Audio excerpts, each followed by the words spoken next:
moi et mon parti politique, nous n'avons jamais envoyé quelqu'un pour aller inquiéter un Congolais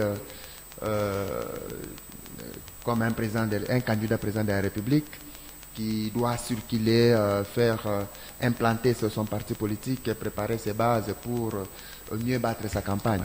Donc nous condamnons les actes de l'intolérance et nous demandons à la population congolaise d'être tolérante. Si on peut comprendre, comment comprendre ça, ces actes-là? Pourquoi ça arrive?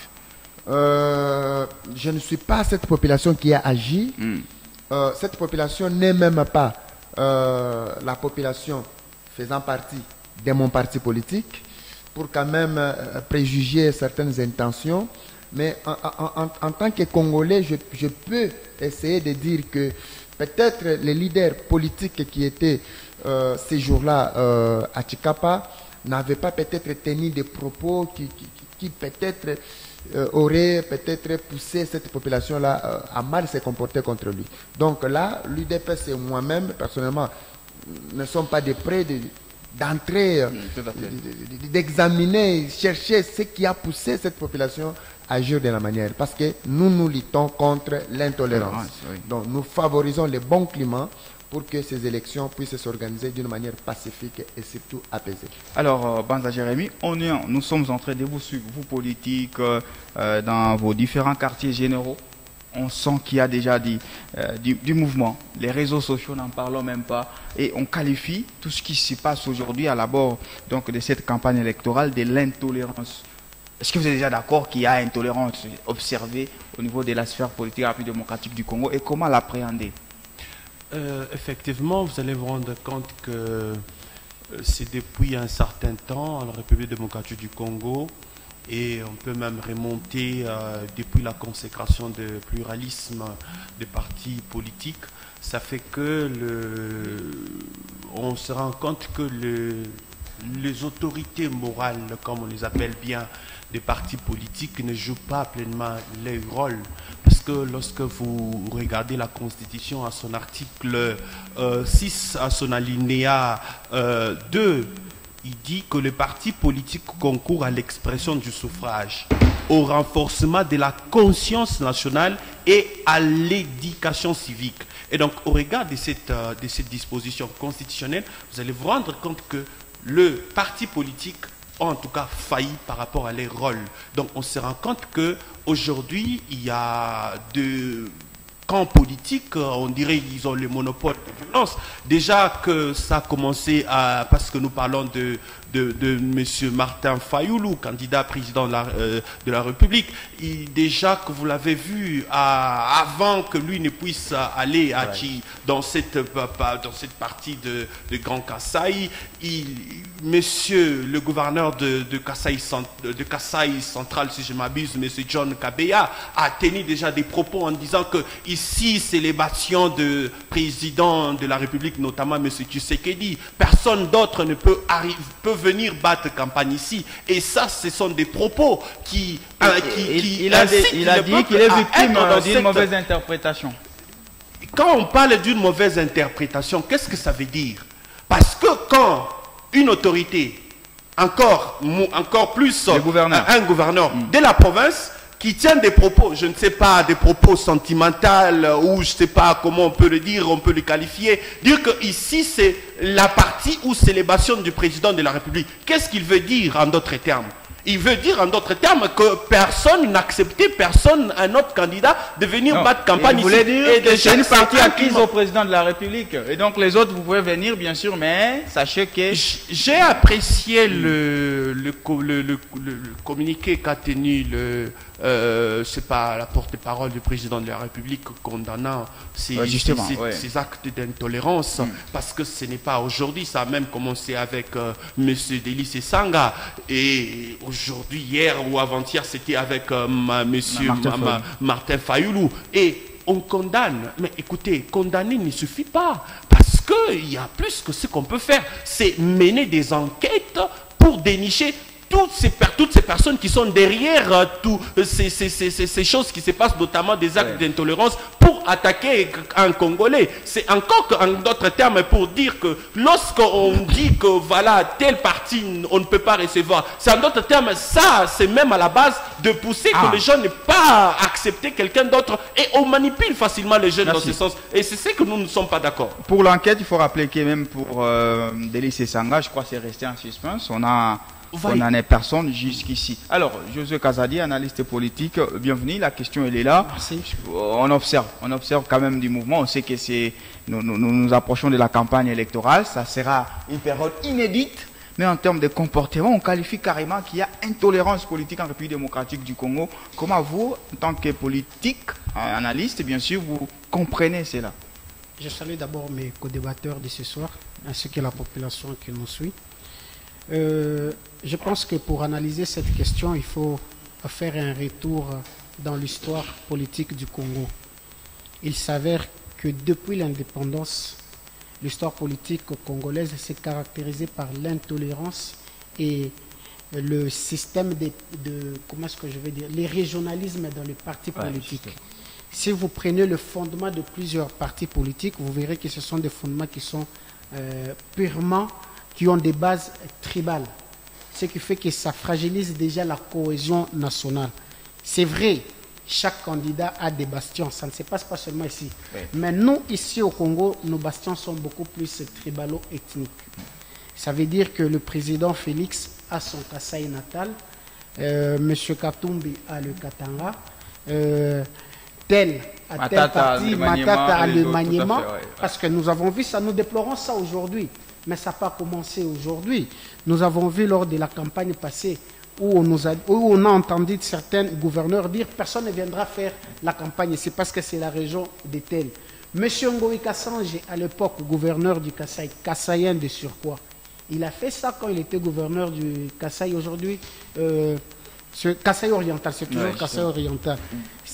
À part le fait que nous connaissons les régionalismes dans les partis politiques, il y a aussi cette aliénation aux politiques.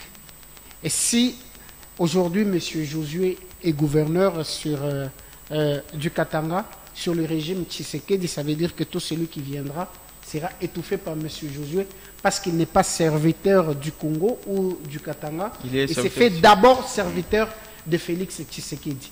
Nous n'avons pas de valeur en politique. Nous avons des hommes qui ne font pas la politique, mais qui sont là pour flatter les individus. C'est comme ça que dans ce pays, nous voyons beaucoup d'autorité morale. Qu'est-ce que dit autorité morale? L'autorité morale signifie celui qui a la logique de la pensée. Quand lui dit A, c'est A. Quand il dit 1 plus 1, c'est 3, vous ne pouvez pas contredire parce que c'est lui qui détient toute votre intelligence. Et c'est ça que nous connaissons dans nos politiques actuelles. Le gouverneur l'a dit. On dit qu'il a mal et on l'a mal interprété. Ouais, non, mais il a quand même dit. Et notre population, depuis l'indépendance, a été préparée à ce genre de discours. Nous avons vu plusieurs déclarations, parce que vous parlez des réseaux sociaux qui continuent. Oui, où on disait, si tel est déclaré, la candidature de tel est déclarée irrécevable, nous allons faire ça. Oui. Pourquoi? Parce qu'on s'est dit que nous, de ce côté, il n'y a que tel qui peut nous diriger. Et jusqu'ici, depuis l'indépendance, nous n'avons pas réussi à être un peuple. Nous sommes un pays, nous n'avons jamais réussi à être ni un peuple, ni une nation. Parce que nous sommes dans un pays où nous sommes divisés. Bien dit.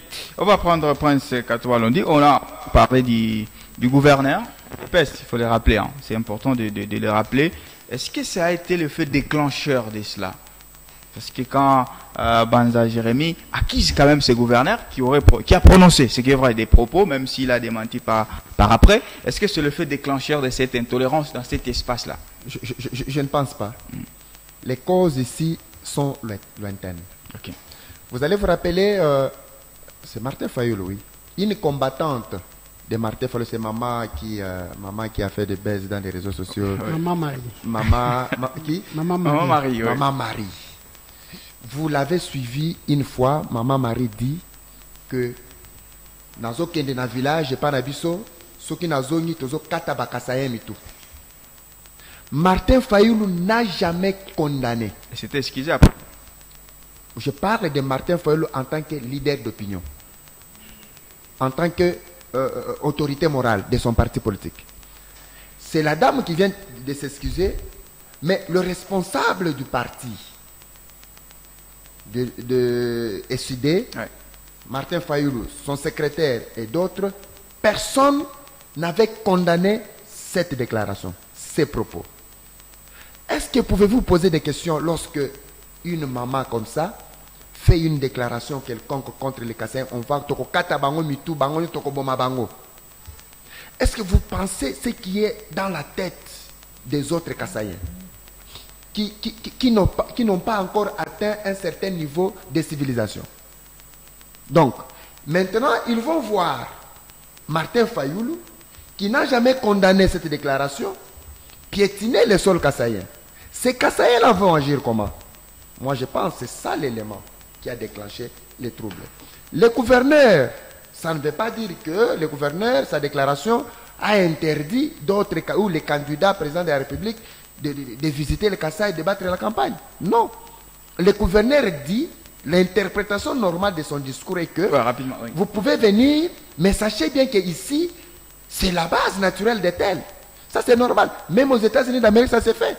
Trump s'est dit, je ne sais même pas sa province, mais dans la province de Trump, de Donald Trump, on vous dit que non, ça c'est la base naturelle, d'ailleurs c'est la presse française, c'est une base naturelle de Donald Trump, on ne pense pas que tel aura beaucoup de voix. Donc ça, sur le plan électoral au monde entier, ça s'est fait.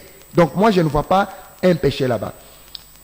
Vous avez soulevé le problème de Denis Sessanga. Non, on aurait appris que c'est lui qui avait causé les désordres par rapport à Denis Sessanga, c'est un fou. Mais en droit, on ne peut pas poursuivre les fous. Et le Denis Sessanga là, vous voyez, il a été élu parce qu'il est allé avec le nom de Tshisekedi. Alors que... Il a été élu où? Député? Député en 2018.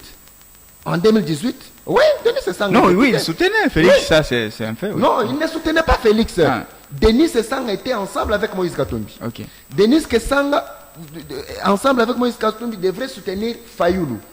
Mais pour se faire élire là-bas, il a trahi d'abord sa plateforme politique. Il est allé, lui et Claude André Loubaya sont allés soutenir Tshisekedi et c'est pourquoi ils ont eu des voix.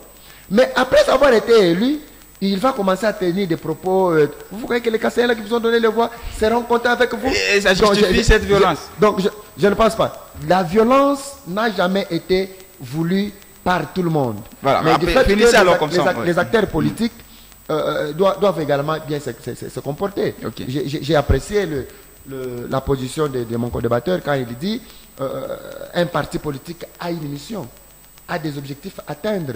Donc les partis politiques doivent enseigner leurs militants les bonnes directives, oui. Faisant étant à consolider l'état des droits et des valeurs démocratiques et républicaines que nous avons. Donc ici, oui. Moi je me dis que on ne peut pas imputer à ce gouverneur parce que Ngoï Kassange a fait une déclaration pareille contre Tshisekedi qui est ressortissant de Kasaï. D'accord, merci. Donc, cette fois-là, vous n'allez pas dire que non. Sauf que là, on est en 2023. C'est parce que le gouverneur a dit. Mais le Kassaïen candidat là était parti au Kasaï, il a battu sa campagne. Monsieur... Même ici à Lubumbashi. Donc, j'ai dit, les politiciens, c'est tous les leaders, les candidats présidents de la République, lorsque vous faites la politique, vous voyez qu'avec le temps, vous serez candidat, vous devrez bien vérifier vos arrières et vérifier bien les propos qui ne pourront jamais causer les amis dans l'avenir. Et ça nous pousse maintenant à nous interroger, puisque là, on attend encore la campagne. De manière naturelle, ça sera une période tellement mouvementée.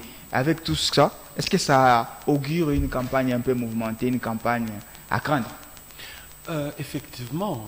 D'ailleurs, j'ai suivi dernièrement le ministre de l'Intérieur, Peter Kazadi.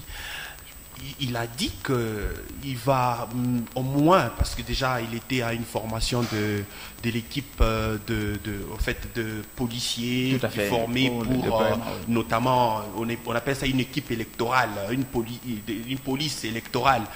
Et il a dit qu'au moment où la Cour constitutionnelle va valider la candidature de chaque candidat, les dossiers de chaque candidat, voulais-je dire, il va aller dans le sens où il va commettre au moins autant de policiers pour protéger chaque candidat. Et donc, à ce stade ici, on se pose des questions. Est-ce que cela est effectif? Est-ce que sa parole est respectée?